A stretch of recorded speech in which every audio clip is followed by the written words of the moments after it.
যে আজকে যারা আমরা ঈদ করছি তারা সঠিক করেছি, তাহলে কালকে যারা করবে তারা কি করবে? কালকের ব্যাপারে আমার সহজ কথা, সেটা হলো আজকে যারা করছি নিঃসন্দেহে সঠিক করেছি, আর কালকে যারা করেছি তারা কি করব?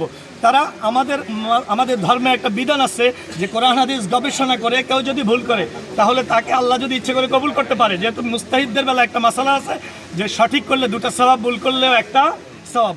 আমরা তাদেরকে ফেলে দেই না, আমরা বলবো তারা যাতে বোঝার চেষ্টা করে। সবাইকে ঈদ মুবারক, ঈদ মুবারক, ঈদ মুবারক। আজকে বিশ্বের 150 কোটির বেশি মুসলমান ঈদ উল আধা পালন করতেছে। আজকে রবিবার। এর মধ্যে প্রত্যেকটা দেশ নিজের স্থানীয় সময় মোতাবেক করছে, তারিখ একটাই।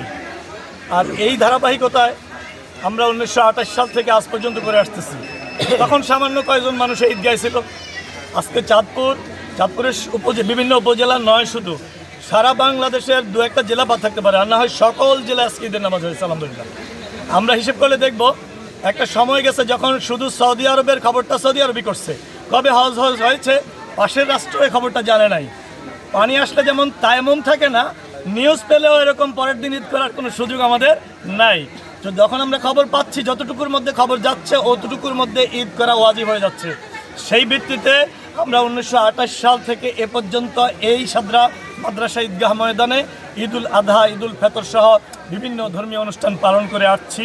এবং এ পর্যন্ত আমরা দেখেছি, আপনারা দেশটা ঘুরলেই দেখবেন যে বা নিউজ দেখলে দেখবেন সারা বাংলাদেশে অসংখ্য মানুষ আমাদের দিকে সাড়া দিচ্ছে। মানুষ বুঝতে একটা কথা সহজে বুঝতেছে, মুসলিম সারা পৃথিবীতে একটাই কালেমা লা ইলাহা ইল্লাল্লাহু মুহাম্মাদুর রাসূলুল্লাহ।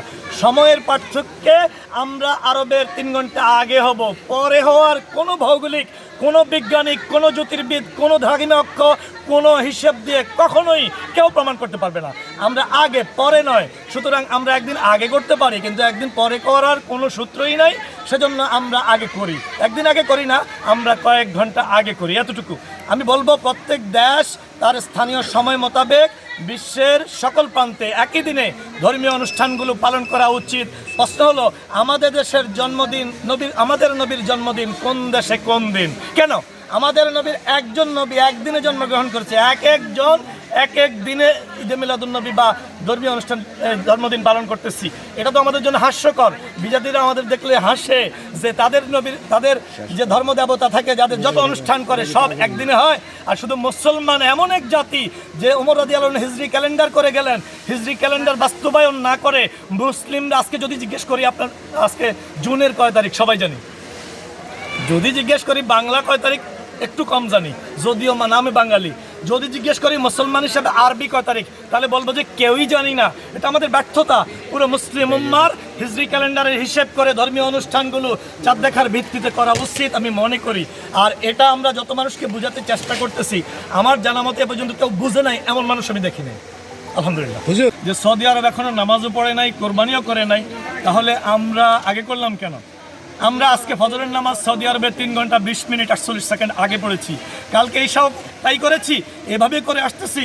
আগামী দিন জুমা যদি হয় এটাই করব, আজকে জোহর নামাজ ওটাই করব। আমরা সৌদি কখনো পরে নয় আগে, সেজন্য ঈদের নামাজ আগেই পড়েছি, এটা ভূগোল সম্মত। তাহলে সৌদি আরব যে চাঁদ দেখা গেল 3 ঘন্টা পরে, আর আপনি 3 ঘন্টা আগে সবকিছু করতেছেন, এটার যুক্তিটা? সুন্দর প্রশ্ন। সৌদি কেন আগে, সৌদি চাঁদ দেখলো 3 ঘন্টা পরে, আমি কেন আগে করলাম? আসলে সৌদি আরব নয়, হ্যাঁ আমি যদি চাঁদটা দেখতাম আমিও সেটা বলতাম।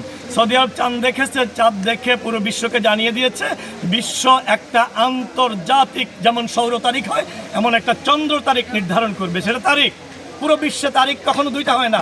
এটা আমরা যারা সামান্য 8-9 পড়ছি তারাও বুঝি, তারিখ 2টা হয় না, তারিখ একটা হয়। তো সৌদি আরব যখন চাঁদ দেখা গেছে পুরো বিশ্বে একটা তারিখ হবে, আর ওই তারিখ মতো স্থানীয় সময় মোতাবেক আমল গুরু করব। চাঁদ দিয়ে তারিখ নির্ধারণ হয়, সূর্য দিয়ে স্থানীয় সময় মোতাবেক আমল হয়। না, হজের দিন ঈদ করা যাবে না কোনোভাবেই, যেহেতু এই কোরবানিটা মিনার কোরবানির সাথে সংশ্লিষ্ট। মিনায় যখন হাজিরা কোরবানি দিতে যাবে যেই তারিখে, আমরা ঈদ কোরবানি করব ওই তারিখে, তবে আমাদের স্থানীয় সময় মোতাবেক, এতটুকুই। আমি সে কথাটা ইনডাইরেক্টলি বলছি। আমাদের কেউ মনে করে যে হজের দিন ঈদ করা যাবে, কিন্তু আমি ঈদগাহে বারবার বলি আমি কখনো হজের দিন ঈদ করবো না, করি না, করবো না, কারণ হজের দিন ঈদ করা যাবে না। তাদের বিষয়ে কিছু বলার আছে? আমরা আজকে নয়, আমরা মুসলমানরা যখন ফিলিস্তিনে আক্রান্ত হচ্ছি, যেদিন থেকে চরমভাবে আক্রান্ত, ওই দিন থেকে আমরা আমার এলাকায় প্রত্যেক মসজিদে বলে দিয়েছি 5 ওয়াক্ত নামাজের পরে যাতে প্রত্যেক ওয়াক্তে ফিলিস্তিনি ভাইরা স্বাধীন হতে পারে। আমরা বাংলা যদি স্বাধীন না হতাম, আজকে ঈদের নামাজ আমি পড়তাম না, কালকে হয়তো সরকারও পড়তে পারতো না। সেজন্য ফিলিস্তিনি মুসলমানের একটা স্বাধীন রাষ্ট্র দরকার।